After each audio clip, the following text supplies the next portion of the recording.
Harry Potter has touched the lives of millions worldwide. After breaking nearly every best-selling book record, this famous boy wizard has become a cultural phenomenon. With magic, anything can happen. I think people like to read about that. I know I do.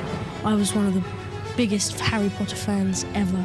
The magical story created from the imagination of a single mother 3 was the best writing experience I ever had. spawned a bestseller turned Hollywood screenplay.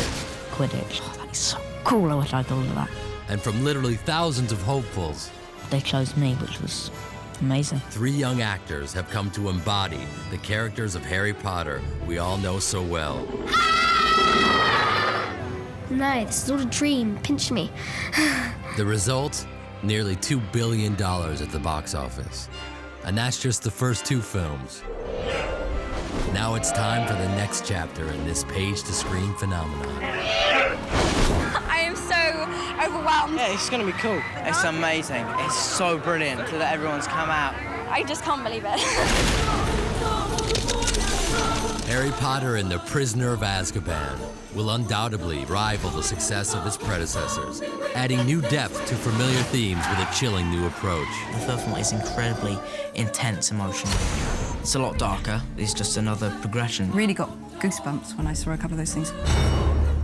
Everything has changed. It's very, very upbeat. It's very funny, it's very suspenseful. It's different, but it's good. Harry Potter and his friends are growing up. Draco himself has matured. Filthy little mudblood. Foul and loathsome evil little cockroach. Slightly. She's rock and roll. She's girl power. That felt good. Returning cast members are joined by some of Britain's greatest actors.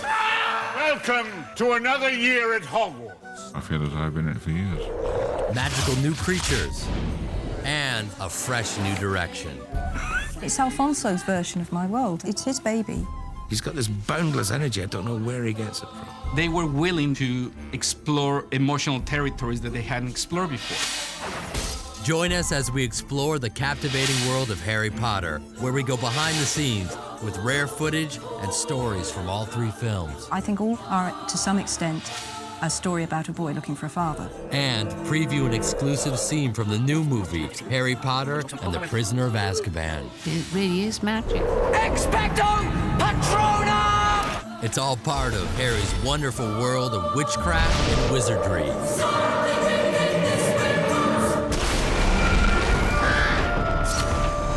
In the magic touch of Harry Potter.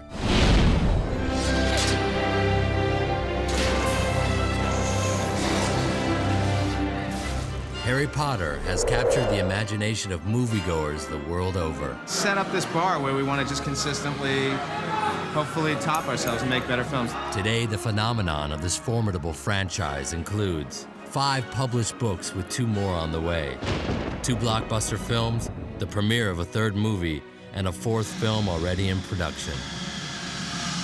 3 was the best writing experience I ever had. Of the 5 books that are published, writing Azkaban was the easiest. The latest film to come out of J.K. Rowling's celebrated series is Harry Potter and the Prisoner of Azkaban. Sirius Black has escaped from Azkaban prison. He's a murderer. All teenagers kind of have a lot of problems, but Harry's majorly screwed up in this one. First of all, he thinks somebody's actually trying to kill him. I want you to swear to me you won't go looking for Black. Why would I go looking for someone who wants to kill me? I'm this dark sort of figure who has escaped, and I'm after Potter. Sirius Black has spent the last 12 years in prison because it is thought that he was responsible for the murder of Harry's parents and several others. If you want to kill Harry, you'll have to kill us too. No, only one would die tonight. Then it'll be you! This is where Harry literally learns how to take care of himself. He literally saves his own life without realizing it, and he finds his father, as it were. Are you going to kill me, Harry? Harry Potter and the Prisoner of Azkaban explores some of the same themes as the first 2 films. I think all are, to some extent, a story about a boy looking for a father and what happens to people who don't have fathers. What is it the boy's father did, Petunia? Nothing. He didn't work. He was unemployed. And a drunk too, no doubt. That's a lie. What did you say? My dad wasn't a drunk.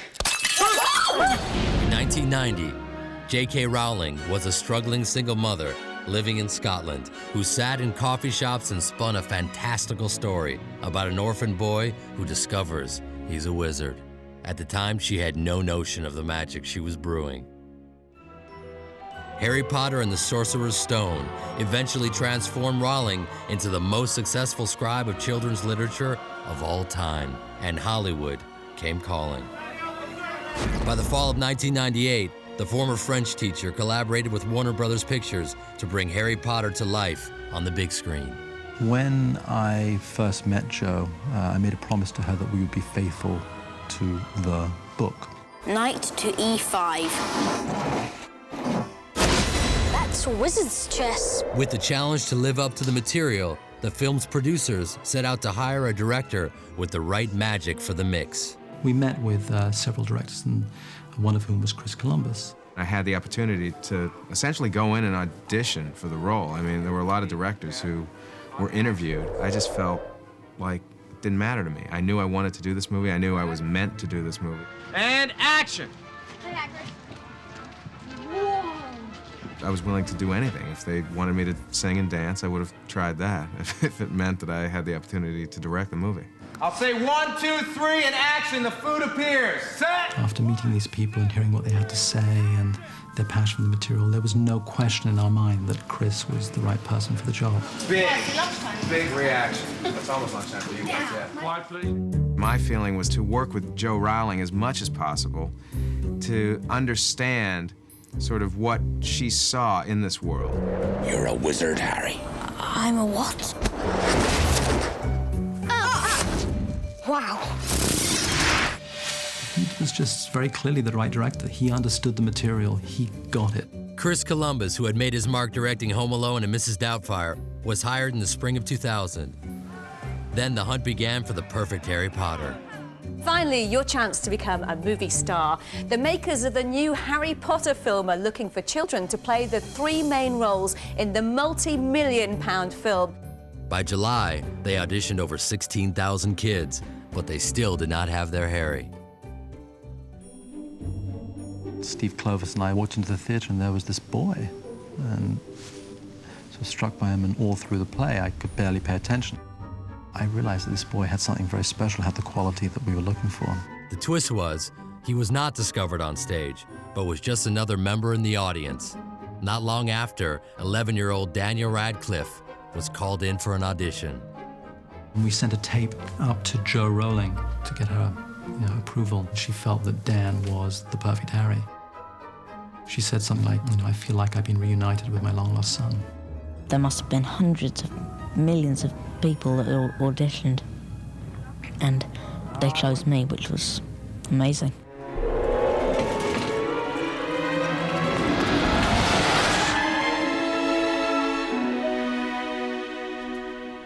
We always talked about this haunted quality that Harry had, because Harry has essentially lived his life in a cupboard under the stairs. What are you going to say for yourself? I swear, I don't know how it happened. 1 minute the glass was there, and then it was gone. It was like magic. And suddenly to be thrown into Hogwarts School of Witchcraft and Wizardry, where he's suddenly accepted by people and he suddenly realizes that he has to confront his fears. Good afternoon. I realized it takes an actor of great depth and intelligence to play that role. And Dan Radcliffe is the only 11-year-old I've ever met who has that quality. You just see it in his eyes. This is a really deep soul, and that's what I loved about him. Of course. There are other things defending the stone, aren't there? Spells, enchantments. That's right. Waste of bloody time, if you ask me. We tested a lot of kids, and once we saw these 3 kids on screen together, we realized that there was an enormous amount of chemistry between them, and we thought, these are the kids. It's locked. That's it. We're done for. Oh, move over. Alohomora. Get in. Alohomora. Standard Book of Spells, Chapter 7. There they are. It's Emma Watson, Rupert Grint, and of course Daniel Radcliffe. Thank you. I was like, oh my God, I just stood there. Thought, no, this is all a dream. Pinch me. 155, take 4. And then it all started happening. And background, action! With Emma Watson, who plays Hermione, I just found her to be very much like the character I had read in the books. intelligent, You're saying it wrong. It's Leviosa, not Leviosa. and with a great sense of herself, and also just an amazing actress. And Rupert Grint, same thing. You're a little scary sometimes. I was one of the biggest Harry Potter fans ever. And just to play Ron in the Harry Potter film has really been fantastic. When I met him, I thought, this is Ron Weasley. All right. Harry, you take the empty Bishop Square. Hermione, you'll be the Queenside Castle. And as for me, I'll be a knight. For me, the opportunity to work with some of these people is a dream come true. This is the first time that I can remember I've ever had the opportunity of getting the first person I had listed for each role. So it was Richard Harris, perfect Dumbledore. Let the feast begin. My granddaughter called me and said, Papa, she said, if you don't play Dumbledore, I will never speak to you again. Maggie Smith, perfect for Professor McGonagall. There's some wonderful parts. You know, I often get to play wizards and things like that. It's great. Robbie Coltrane was the first choice for Hagrid. I think my son would have killed me if I hadn't done it, really. Of course I know, Harry. Of course I do. Who do you suppose it was that carried you from your parents' house Halloween night 10 years ago? Because people loved the book so much, they wanted to be in the film. That's how we were able to get such an amazing cast together, as our first choices not only made themselves available, but were anxious to do the film. I don't know how you three found out about the stone, but I assure you it is perfectly well protected. Now, will you please go back to your dormitories? Quietly. When you see total quality, you want to be part of it. Are you, Harry, who have never known your family? You see them standing beside you. But remember this, Harry. This mirror gives us neither knowledge or truth.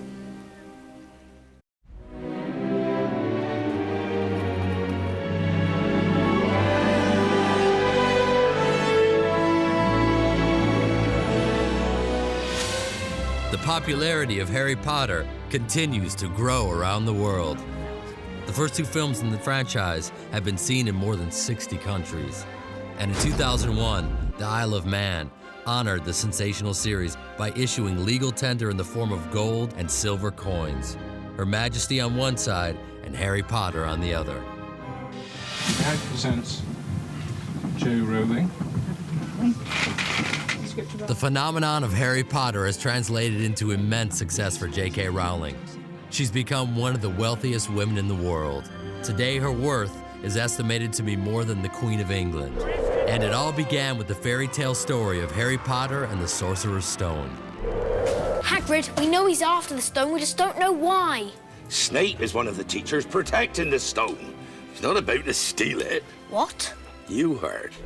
Based on the book, the first film was released in November 2001. The supernatural story of witchcraft and wizardry grossed nearly $1 billion worldwide. That was bloody brilliant. Oh, thank you for that assessment, Mr. Weasley. If anybody could work out what has attracted these millions and millions and millions of children to read, apart from anything else, that would be, you know, something that would be worth finding out. And I don't think anybody will ever get to the bottom of that, but something has actually caught everybody's imagination. Swish and flick. Everyone. Swish and flick. I think it's magic. It's a global, universal hope in people's lives that maybe there's a little bit of magic in my life. Harry Potter is a boy who, like all of us, has flaws. Tell me, what would I get if I added powdered root of asphodel to an infusion of wormwood? You don't know? I don't know, sir. Pity. It's a very dark story. You're dealing with a child whose parents have been killed. An orphan is someone that has to live without I parents. don't need a cloak to be invisible. To have to do without that seems like a real hero. It's his quest for an identity, his quest to find out who he is. It's about his transition from being what he thought was a completely normal boy into a hero of a magical kingdom. The character of Harry kind of jumps off the page at you. He's so real. I can think of quite a few boys like him. important. This is about the Sorcerer's Stone. Throughout the film, Harry discovers that there is such a thing in his life as hope, something he's never had. There is magic, and he finds his inner strength and courage as he needs to face his deepest and darkest fears later in the film.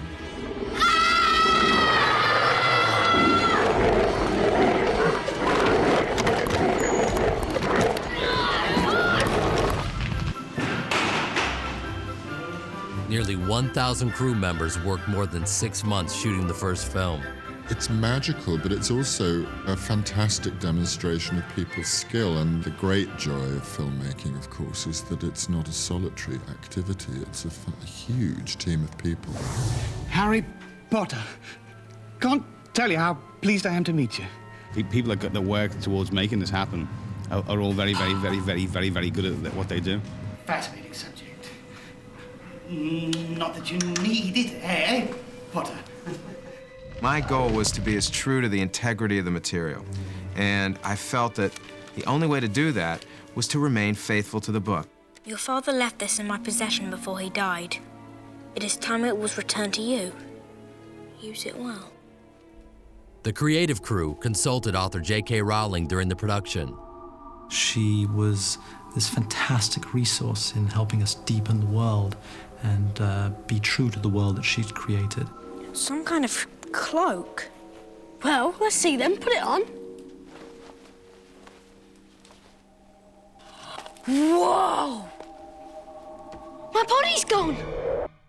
To see this, one person's imagination made flesh and bones and blood in such an extraordinary way. I mean, we were shooting The Great Feast in the Great Hall, and this is an enormous set with 300 children with their little pointy black hats on, and grown-up actors getting to dress up. Let the feast begin. One of the mantras in the film for us when we were making it was, we want this to be unlike anything we've ever seen. We want to do things that really you have no other filmic reference for. You don't have any filmic reference for a ceiling that reflects the night sky. If you took 1 million people, and J.K. Rowling was one of them, then she'd probably be the only one out of those people to think up Quidditch. And when I read it, I'm like, oh, that is so cool. I wish I thought of that. The sets are so extraordinary. I mean, Stuart Craig has done the most amazing job. What's pleasing about what we've done and what we're continuing to do is the number of children especially who said, oh, it's just like I imagined it would be. It's a very accurate representation of Joe Rowling's world, and that's one of the things I'm most proud of. In November 2001, Harry Potter and the Sorcerer's Stone debuted on more screens than any film in movie history at the time. It's amazing. It's amazing. That, and as you get down, lift the books like that, looking over the books. Within weeks, shooting began on the second film, Harry Potter and the Chamber of Secrets. And then down like this. Laugh if you will, Mr. Finnegan. See what you make of them. No! The second film has proved to be much more of a challenge, but hopefully I've met the challenge. Ron, this is it. The monster in the Chamber of Secrets is a basilisk. That's why I can hear it speak. And it's really much easier now. We all got to know each other and relax with each other. Sorry, love. The differences in the second one, I think that what we really wanted to explore is the fact that the kids are getting older. It's the second year at Hogwarts for these 3 children. This is bad. What's bad? If I hadn't told that snake not to attack Justin, then who knows? That's what you said to it. I was watching Dan and Rupert standing there, and I thought, they don't stand like wee boys anyway. Essentially, the kids grew up together. Shooting back-to-back movies, they became best friends. I wouldn't have swapped this for anything. It was a really fun time, and it's the best experience. Especially me, Rupert and Emma, and some of the other kids have developed really strong bonds now as well. Amazing to me, casting chemistry of the central trio. Clearly get on very well, and you are a good company. I'm so determined to embarrass me. I'm not determined to embarrass you. I'm determined to be taller than you are. They don't seem like 50-year-old lawyers, which a lot of American child actors do. But if there really is a Chamber of Secrets, and it's really been opened, That means that... The heir of Slytherin has returned to Hogwarts. The question is, who is it? It's all about making those kids, the core of kids, feel comfortable on the set, and they really love being there. That's fantastic. That is great. But guys, He is a fantastic director. scared down here. The three of you scared down here is fantastic. You guys just naturally ended up here, which is great. Somehow he kind of takes away the stress and makes it fun. Don't think of that. So the first one, you know, Scabbers is there. 1, 2, 3. Brachiam. Emendo. The new defense against the dark arts teacher in Harry Potter and the Chamber of Secrets was anything but dark. Yes, well, that can sometimes happen. Gilderoy is something of a dandy. Tut, tut. Hardly any of you remember that my favorite color is lilac. He struts rather peacock kind of side to him. Hermione is seriously dreamy about Lockhart. He is basically the Brad Pitt of her day. As you can see, And he sportingly agreed to she's just obsessed with him. Now, I don't want any of you youngsters to worry. You'll still have your notions. Every lesson, she just sits there with her hands like this going, oh, I love him, I love him, I love him.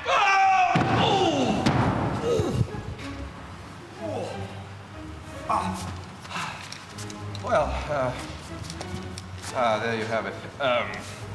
That was a disarming charm. Girls love him. Boys hate him.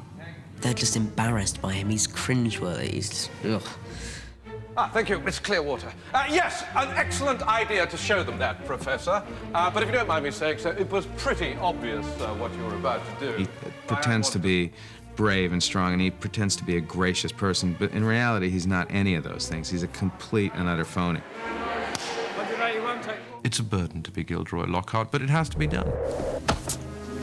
Now, Draco, play nicely. Mr. Potter. Lucius Malfoy.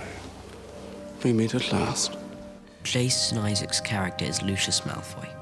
He is a slime ball, basically. Out of my way, Potter. I do my best to get Dumbledore out of the way. It's always on my agenda to get Harry out of the way. How very fortunate we are, Mr. Potter, to have you around to save the day. The camera loves him, and unfortunately, the camera loves him in a really evil way. He personifies evil to me on screen. Forgive me. Your scar is legend, as of course is the wizard who gave it to you. In the first story, you saw my son Draco, and I watched the first film to see who my son was and maybe decide how to play his dad. Do you think there's someone here who's worse than Dumbledore? His dad comes into play.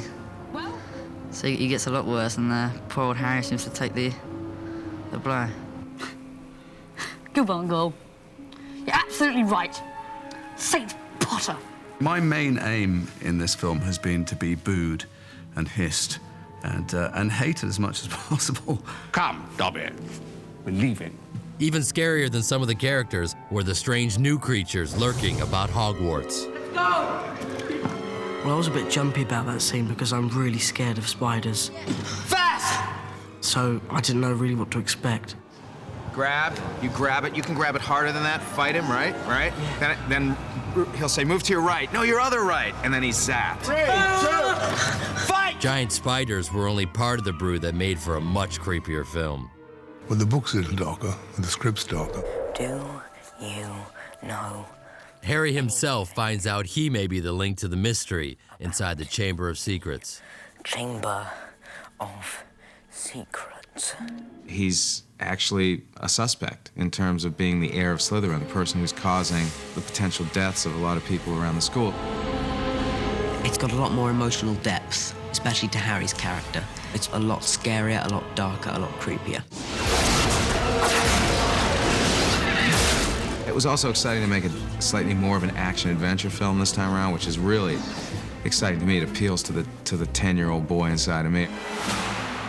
Scared, Potter? You wish. Hollywood stunt magicians help prepare these dueling wizards for a fierce grudge match. Inverte status!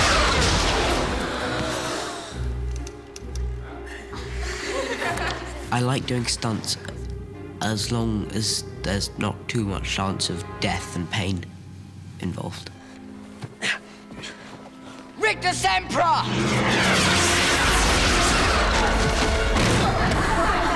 I've now developed kind of two instincts. If I'm in a situation in the film, I think, how would Harry react to this? And so I try to bring that across onto the screen. In Harry Potter and the Chamber of Secrets, the world's most famous wizard battles nightmares with newfound confidence. Wood, look out!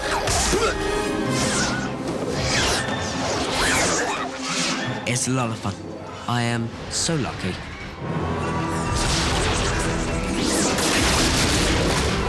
How many kids in the world would pay thousands to be doing this right now?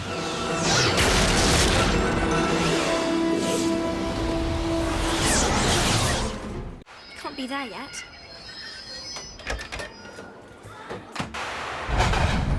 What's going on? Dunno. Maybe we've broken down.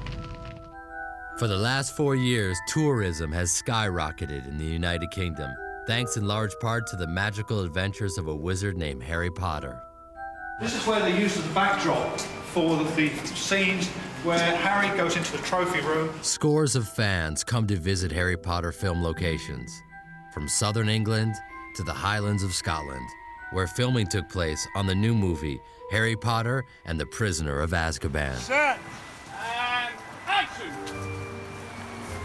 Begun in February of 2003, the massive production spanned 9 months. Remarkable feat, don't you think? To enter Hogwarts Castle on one's own, completely undetected. Yes, quite remarkable, yes. Any theory as to how he might have managed it? Many, many, each as unlikely as the next. For the first time since Harry Potter and the Sorcerer's Stone, someone new was in the director's chair. You're about to lose the battle when finally comes out, okay? So you want to... With that finalized. Yeah, your patron is... Just by looking at the film, you can tell it's a different director. I probably didn't have the physical energy to get into a third one immediately. If we come from here... Had a list of directors, thought, wouldn't it be great if somebody like Alfonso Cuarón would do the movie? We found out that he loved the first 2 movies, he was in love with the material, and he wanted to do it.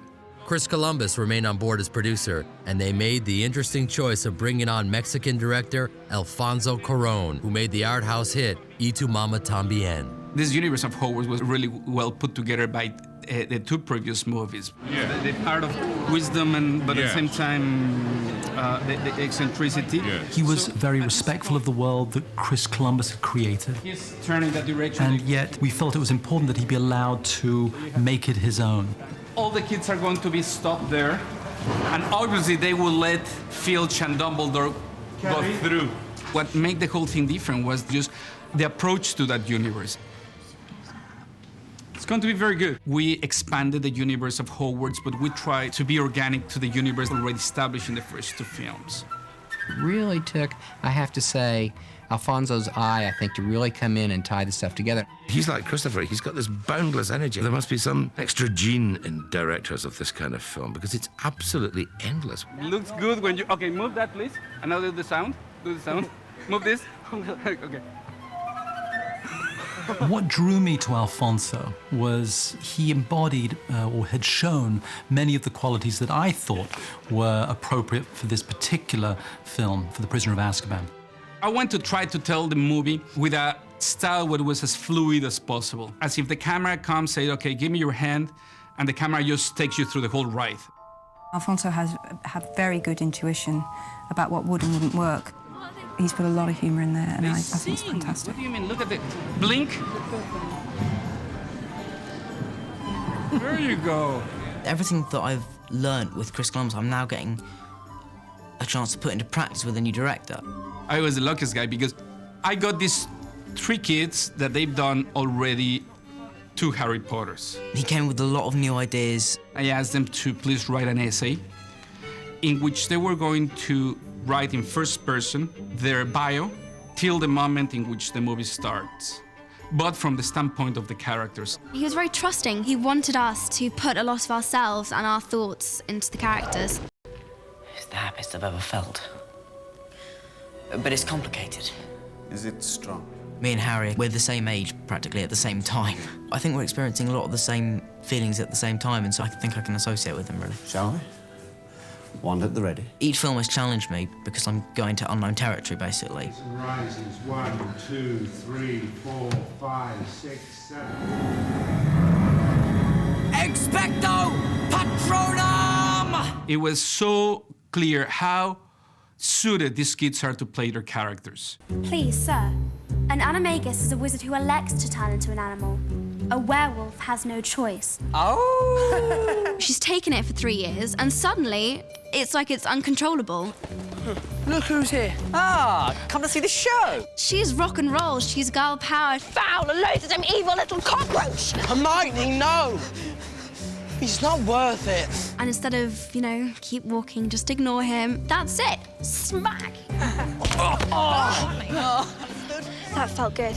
It's really fun. It's like, in a way, kind of going back to school, but much, much better than that. Exactly what is that? That run is a hippogriff. The relationship between the 3 kids has changed, the 3 main characters. They're much older, and that really shows in all sorts of different ways. I think that means you owe someone an apology. Right. Next time I see Crookshanks, I'll let him know. I meant me. They're teenagers, and I think there's sort of an ongoing stress, and a lot is put on the relationship between the 3 of them, and they really rely on each other. Never told me about any marauders, Matt. But he's not going to keep it. He's going to turn it into Professor McGonagall, aren't you? Oh, sure, along with his invisibility cloak. At one point in the film, I think that Crookshanks has eaten my rat, so that starts a big argument up with Hermione. I think that was quite fun to do. And this bloody cat ate my rat. That's a lie. It is not, and you bloody well know it. It's their first fight, basically, their first argument.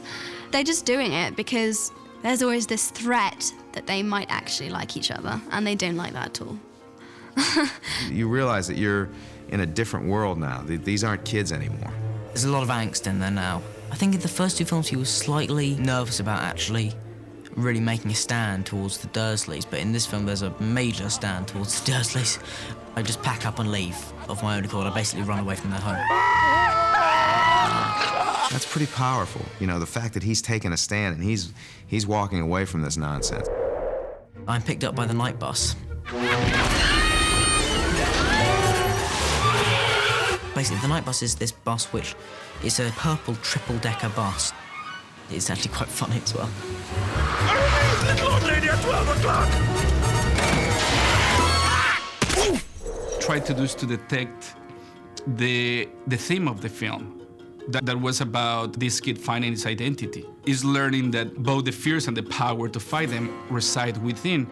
The demons are no longer just the monsters in the closet, the basilisks, the giant spiders and the likes, but actually the demons begin to become from within. Over the first 2 films, he's kind of developed this image in his own mind of him being this kind of all-powerful kind of wizard. He's defeated Voldemort twice, and he's getting more confident about his powers, but then he faints when he sees something called a Dementor. And the Dementors, for me, were about depression, not just sadness.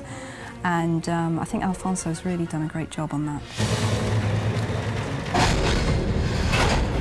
Because Harry has such horrific memories in his past, when the Dementors take all the happiness out of his mind, he is left with some absolutely horrible images. It acts almost as a wake-up call to say, actually, I do have weaknesses. I'm not that kind of powerful or that strong.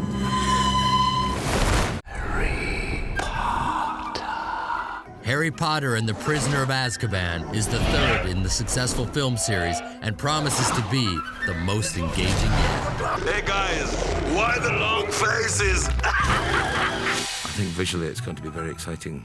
1, 2, 3, 4, 5, 6, 7. Room 11.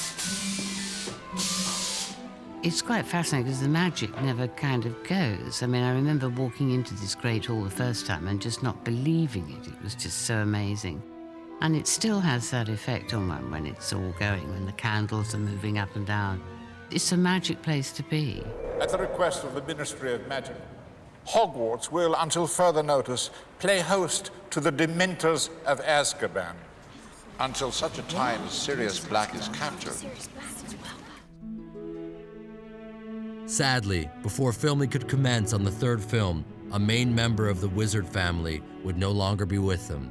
Richard Harris, who played Dumbledore in the first two films, passed away in October 2002. It was a great loss to us. Quite remarkable, yes. Any theory as to how he managed it? Oh. Actor Michael Gambon was cast as Dumbledore for Harry Potter and the Prisoner of Azkaban. I do not think a single professor in this castle would help Sirius Black to enter it, Severus. Now, I'm quite convinced the castle is safe, and I'm willing to allow the students to return to their houses for tomorrow. For now, let them sleep. Dumbledore is who Dumbledore is. Wise, eccentric, with a twinkle in his eye, and I think Michael has all of those qualities, and those were the qualities that we were looking for. Let them swim in the deepest ocean or glide high above the clouds. He's awake. It's like every actor's fantasy, isn't it? Something like Dumbledore being a Harry Potter. Welcome, welcome to another year at Hogwarts. He doesn't replace Richard. He is not doing Richard Harris. He is doing Michael Gambon's Dumbledore, and it's wonderful.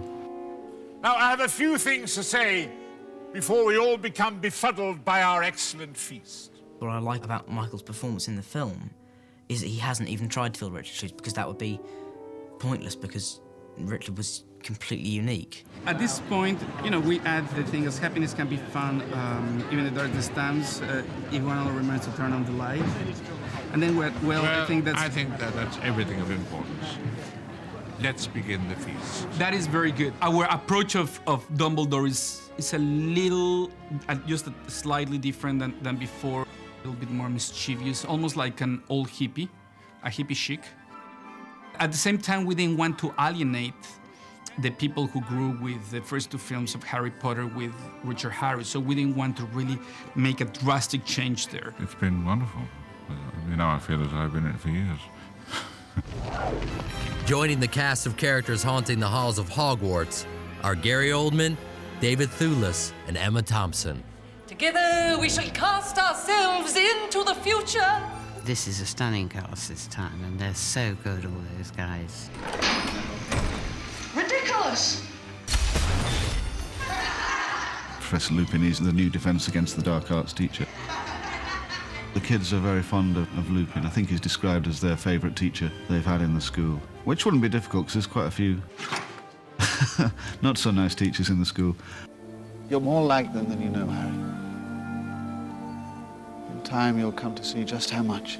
The key emotional scenes, which basically make up the heart of the film, seem to me to be between Harry and Lupin almost every time. He's one of the last surviving links Harry has to his parents. He's a great comfort to Harry. Let's try again. Do you feel ready? As before, but in order for it to work, you must think of a memory. And not just any memory, a very happy memory, a very powerful memory. Can you do that? It was a great cast. I think they did a phenomenal job. Better be Gryffindor! It's been nearly 3 years since a boy wizard first crawled out of his cupboard on the set of Privet Drive. And for Daniel, Emma, and Rupert, life has never been the same. It's such a privilege to meet so many different people from all over the world. I do love filming. I just love the work. I love doing the acting part of it. I just love it. Daniel's a great guy. How he's managed to stay as he is, been taken from such an early age and turned into one of the most recognisable people on the face of the earth, and still remains bright and witty and bonkers as he is, with no affectations, is real credit to him. Harry. Dan? They're superb kids. Very well disciplined, accurate, on the ball, sharp. I really am amazed at how good they are. We've always been together through some crazy, amazing people, places, experiences. They're the only people that I can talk to who understand what I'm saying, because they've been there and seen it all with me. It's a sense of real pride to see that these kids have become such accomplished professional actors. It's like seeing your own children up on screen. I just think they're great, and they're teenagers now, I can't believe it, but they are such nice people, off screen as well. Harry Potter has become a beloved film experience for audiences of all ages. with many years of movie magic still to come. Children are terribly susceptible to novelty, but they come back to Potter again and again because it's about something. It's not just entertainment. It is about what it's like to be that age. What they'll get is a Harry Potter film, but a Harry Potter film which has developed and grown from the first two. It is deeply moving, and is a fun adventure. No one who's read the book is going to be at all disappointed. And I'm completely happy, and what more can I say? Expecto Patronum! Now an exclusive peek at the new movie where Harry, Hermione, and Ron take time to learn more about the mysteries of magic. Mysterious thing, time. Powerful, and when meddled with, dangerous. You know the laws, Miss Granger. You must not be seen, and you would do well, I feel, to return before this last chime. If you succeed tonight, more than one innocent life may be spared. Oh, by the way, when in doubt, I find retracing my steps to be a wise place to begin. Good luck. What the bloody hell was that all about? Sorry, Ron, but seeing as you can't walk.